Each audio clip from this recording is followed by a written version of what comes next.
Good evening and welcome to another installment of the New York Minute Sports Show. The Yankees win but lose a legend. It's New York Minute Sports. It's New York sports for New York nuts. Don't forget to like. Don't forget to subscribe. And the pitch. High drive. Right center field. Going back to Barris. It is high. It is far. It is gone. Aaron Judge. A Judgian blast. Here comes the Judge. Swung on. There it goes. Deep left. It is high. It is far. It is gone. Number 62. Guy Green. He's done it. That's 602 career saves. Swung on. He's going to get it. He makes the catch. A perfect game. 27 up. 27 down. Baseball immortality. Base hit. Right field. Richardson scores on a base hit by Derek Jeter. Is that unbelievable? Or is that unbelievable? It's New York Minute Sports. Well, there you have it, folks. Welcome to another installment of the New York Minute Sports Show. Don't forget to like. Don't forget to subscribe. The Yankees are atomically hot right now. They've won 14 out of their last 16 games. They've just swept the divisional rival Baltimore Orioles in a 4-game set. And the New York Yankees have won 5 series in a row. Hell, even Ryan McMahon's hitting, folks. The New York Yankees can't do anything wrong right now, and they are absolutely rolling. Welcome to the New York Minute Sports Show tonight, guys. On a somber night, we will be remembering John. Don't get used to the tie and jacket. It's not sticking around till after tonight. But I thought, out of respect for John, that I would dress up because John was always the consummate professional and was always dressed to the nines. So out of respect for John, hope I look good, buddy. But tonight, the ceremony before the game with Susan and Michael Kay laying the flowers on home plate, very touching ceremony. And then guess who came up? None other than our captain, Aaron Judge, hits a 2-run bomb of 416 feet. And you know John was upstairs behind the pearly gates doing the play-by-play tonight. And you know Aaron Judge felt special for hitting that one for John. And as far as the game was concerned tonight, and we'll touch on this real quick, the Yankees completely obliterated the Baltimore Orioles. And what else is new that the Baltimore Orioles still need starting pitching? And the New York Yankees feasted on it, with Jason Dominguez injecting energy and youth and speed into this team. And now even with Trent Grisham starting to hit and with Caballero continuing his hot start to the season, the New York Yankees are looking like a really good baseball team. But don't look too far ahead because the Tampa Bay Rays are playing insane baseball right behind the New York Yankees. You could tell the emotions were running high. And after that 2-run home run with Aaron Judge, that was one of the loudest I've heard it on a regular season game on the broadcast all year long. But as you know, today we lost an absolute legend, John Sterling, guys. I've been listening to John Sterling for 34 years of my life. I started watching the New York Yankees on Channel 11 WPIX. Yes, I'm that much of a fossil that I remember when baseball was free on TV and there was an announcer named Phil Rizzuto. For the young people that don't know him out there, he used to do commercials for the Money Store, was the announcer for the New York Yankees for 40 years. Also, MVP of the league and played shortstop for the Yankees and served 4 years in World War II. Not too shabby. But he was a likable Italian guy from Brooklyn, and he was a homegrown guy, and he was a Yankee homer. He would actually leave in the 7th inning to get home to his wife, and he was a character. The whole tagline, "Holy cow," is Phil Rizzuto. And that's where I fell in love with baseball. But the Yankees moved to the MSG network. They moved from free TV to a paid service. The Yankees were way ahead of their time. So me being a kid in a below middle class Irish family, go up to my dad and go, "Hey, Dad, can we get MSG for $40 a month?" And he looked at me like I had 2 heads, put me in the car and drove me to Radio Shack. He brought me a transistor radio and said, "Son, baseball is free in this house." And that's where I fell in love with the radio. You got to remember back, I'm dating myself, no internet, no 24-hour news cycle, no ESPN at the time. They used to have a line that you would call up to get the scores that night before the paper came out. So as a kid, you were bored a lot.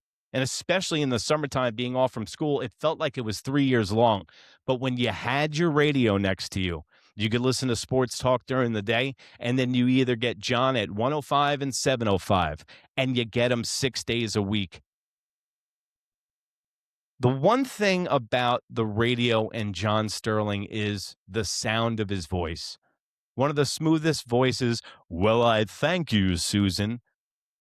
Listening to that as a kid, it reminded me of my grandfather. The most unbelievable feat in World Series history. Swung on and popped up again. Off third. Hayes has room. Hayes makes the catch. Ball game over. World Series over. Yankees win. The Yankees win. And my favorite part of the year is when I would hear John Sterling's voice for the first time in the spring when he would do the spring training game on the radio. And then either if it was with a World Series win or a playoff loss, which it's been lately, hearing John sign off at the end of the year. Two of my favorite things that I would always look forward to. I listened to his last call when the Yankees lost the World Series. And it's been a very emotional day, guys. And I want to let you know that sound off in the comments. And I want to hear memories about John, where you were when you were listening to games, because he was the voice of our childhood. He was the voice of summer for us. And I would mute the TV and play John on the radio constantly. That's how I grew up. And when they went to digital, I couldn't pause the TV and I couldn't play the radio and sync it up on the TV. I didn't know what I was going to do with myself because it took me a very long time after John retired to get used to watching the games on TV. I'm not joking when I said I didn't miss a game for about 16 years on the radio. I've lost jobs from having an earpiece on and going berserk during the playoffs. Remember when Giancarlo Stanton hit that home run against the Red Sox in the playoffs and it ended at the warning track and John called it a home run? Yeah, might have lost employment from that, but you know what?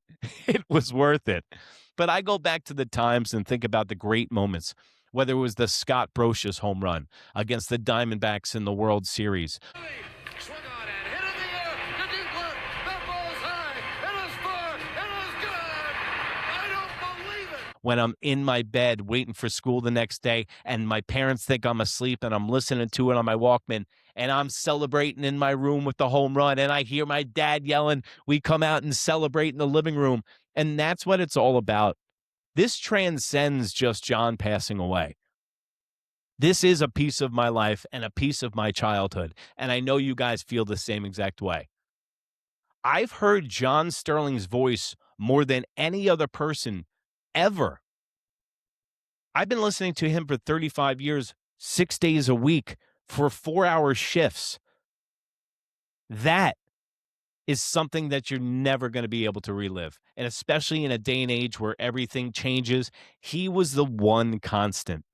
No matter how bad life got, no matter how good it got, no matter how bad the adversity, and I know you guys have had your struggles out there, the one thing I could rely on at the end of the day, no matter how bad it got, I had John at 705. Whoa.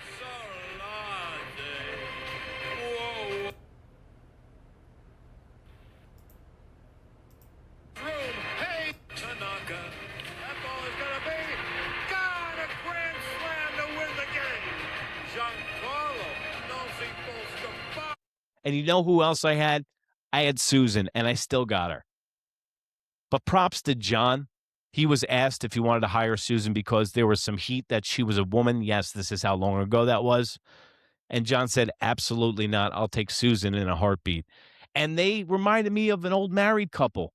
They talk about show tunes and they were out of touch. Listening to Susan explain them getting out of the trolley for the Netflix opening day sounded like the Apollo 13 moon landing. And it's hilarious because they're just adorably out of touch. And John's mistakes were our mistakes. He was our lovable bonehead sometimes. And you know what? People would get on him for missing calls. You try doing play-by-play. Another thing is the longevity. Doing this day in and day out must be so taxing, and the man did it into his 80s because he loved the fans and he loved the New York Yankees. And the reason I love the New York Yankees is because of John Sterling. And a lot of people ask me, hey, who's your favorite Yankee of all time? And I always tell them, I look them dead in the eye and I go, John Sterling's my favorite Yankee of all time. And they go, well, he's not a player. I go, yeah, players come and go. Derek Jeter retired, Mo retired, everybody out the door. David Wells got traded, broke my heart, sobbed in my room the day they traded him for Roger Clemens. Not my David Wells. They all come and go. The one thing that you could rely on was John Sterling. And today, I lost a piece of my childhood. I lost a piece of my life. I've lost the voice of summer. But the one thing that we can enjoy about John is that we have the clips that will live on forever. John was an entertainer. He just wasn't an announcer. He was a That's baseball, Susan. Swung on and look to shallow center field. It is a base out. Posada goes to second in one of the greatest comebacks you'll ever see. Didi Gregorius makes Yankee fans euphorious. The Grandy Man can.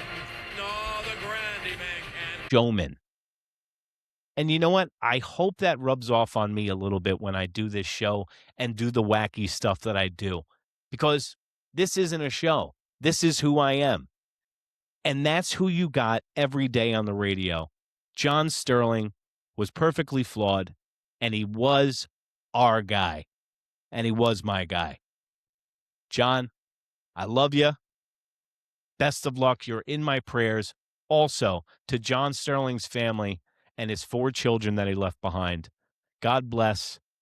I'm so sorry for your loss, but just take solace and know that we all in a baseball community, the state of New York, every Yankee fan that grew up with a radio in his hand, we all lost somebody today.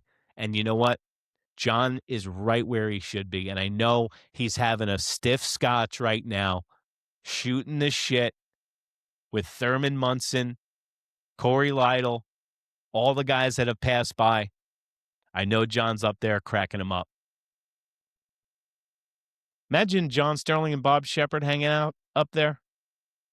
John talking to Babe Ruth. It's got to be pretty cool. Guys, thank you so much, very much for supporting me on this show. I know it's a different kind of show today, but I had to do this. I've been in and out of sobbing all day long, and I appreciate you giving me your ear and listening. And remember, if you can't be good, be good. Good night, Canada. God bless everybody.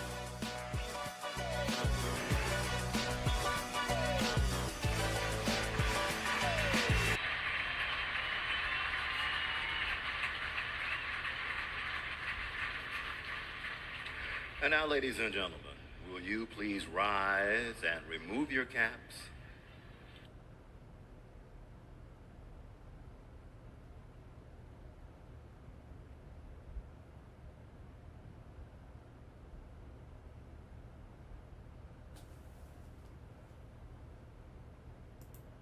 John Sterling.